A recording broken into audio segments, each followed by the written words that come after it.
Hey, it's Gina from WTI. I have a little confession to make. I'm absolutely obsessive about keeping my floors clean.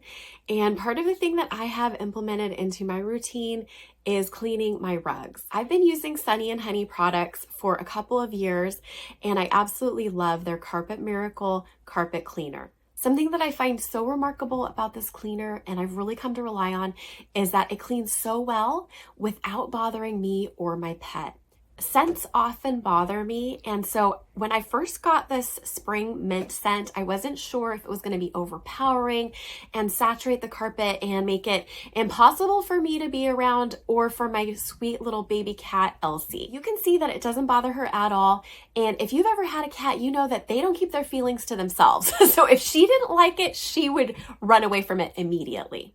We also live on a farm, and my husband's a chimney sweep and walks all over my rugs with his dirty boots. So using this cleaner about once a month really helps to keep my rugs looking good.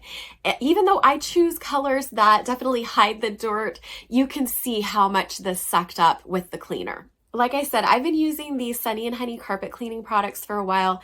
I think they're amazing, but that's just my point of view.